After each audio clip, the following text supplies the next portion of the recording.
Hi guys, welcome to my mini vlog. ನಾನು ನಿಮ್ಮ ಹೊನ್ನಾವರದ ಹುಡುಗಿ. ಬೆಳಿಗ್ಗೆ ಎದ್ದು ಫ್ರೆಶ್ ಅಪ್ ಆದೆ.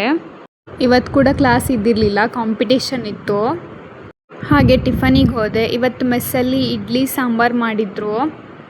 ಹಾಗೆ ಟಿಫನ್ ಮುಗಿಸಿ ಬಂದು ಕಾಂಪಿಟೇಷನ್ಗೆ ಪ್ರಾಕ್ಟೀಸ್ ಮಾಡಿಕೊಂಡು ರೆಡಿ ಆದೆ.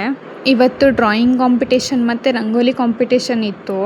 12:30 1:30 ತನಕ ಡ್ರಾಯಿಂಗ್ ಕಾಂಪಿಟೇಷನ್ ಇತ್ತು. ಸೊ ಡ್ರಾಯಿಂಗ್ ಕಾಂಪಿಟೇಷನ್ ಮುಗಿಸ್ಕೊಂಡು ರಂಗೋಲಿ ಕಾಂಪಿಟೇಷನ್ಗೆ ಹೋದೆ. ಸೊ ಇದಾಗಿತ್ತು ನಾವು ಹಾಕಿದ ರಂಗೋಲಿ. ನಾಳೆ ಫಂಕ್ಷನ್ಗೆ ಸ್ಟೇಜ್ ರೆಡಿ ಮಾಡ್ತಾಯಿದ್ರು. ಕಾಂಪಿಟೇಷನ್ ಎಲ್ಲ ಮುಗಿಸ್ಕೊಂಡು ಸೆಮಿನಾರ್ ಹಾಲ್ಗೆ ಡ್ಯಾನ್ಸ್ ಕಾಂಪಿಟೇಷನ್ ನೋಡ್ಲಿಕ್ಕೆ ಹೋದ್ವಿ. ಅಲ್ಲಿಂದ ವಾಪಸ್ ರೂಮಿಗೆ ಬಂದು ಫ್ರೆಶ್ ಅಪ್ ಆದೆ. ರೂಮಿಗೆ ಬಂದಿದ್ದೆ, ಸಡನ್ನಾಗಿ ಮಳೆ ಬಂದುಬಿಡ್ತು. ಮಳೆ ಎಲ್ಲ ನಿಂತ ಮೇಲೆ ಟೀ ಕುಡಿಲಿಕ್ಕಂತ ಹೋದ್ವಿ. ಟೀ ಕುಡ್ಕೊಂಡು ಹೊರಗಡೆ ಹೋಗೋಣ ಅಂತ ಹೋದ್ವಿ. ಆದರೆ ಹೋಗೋ ಅರ್ಧ ದಾರಿಯಲ್ಲೇ ಮಳೆ ಸಿಕ್ಬಿಡ್ತು. ನಮ್ಮ ಸಂಜು ಛತ್ರಿ ತಗೊಂಡೋಳು, ಬೇಡ ಅಂತ ಅಲ್ಲೇ ಬಿಟ್ಟು ಬಂದಿದ್ಲು. ನನಗೆ ಎಷ್ಟು ಚೀಪ್ ಅನಿಸ್ಬಿಡ್ತು ಅಂದ್ರೆ, ಥೋ ನಿಮ್ಮ ಈ ತರದೆಲ್ಲ ಇದಾರೆ ಜನ.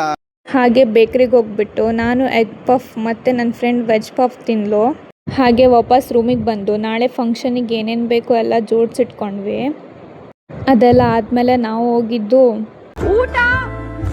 ಇವತ್ತು ಮೆಸ್ಸಲ್ಲಿ ಪಲಾವ್ ಮಾಡಿದ್ರು. ಹಾಗೆ ಊಟ ಮುಗಿಸ್ಕೊಂಡು 10 ನಿಮಿಷ ವಾಕಿಂಗ್ ಮಾಡಿಕೊಂಡು ಮತ್ತೆ ವಾಪಸ್ ರೂಮಿಗೆ ಬಂದೆ. ಸೊ ಫೈನಲಿ ಇವತ್ತು 600 ಫಾಲೋವರ್ಸ್ ಕಂಪ್ಲೀಟ್ ಆಯಿತು. Thank you so much. ಹೀಗೆ ಸಪೋರ್ಟ್ ಮಾಡ್ತಾಯಿರಿ.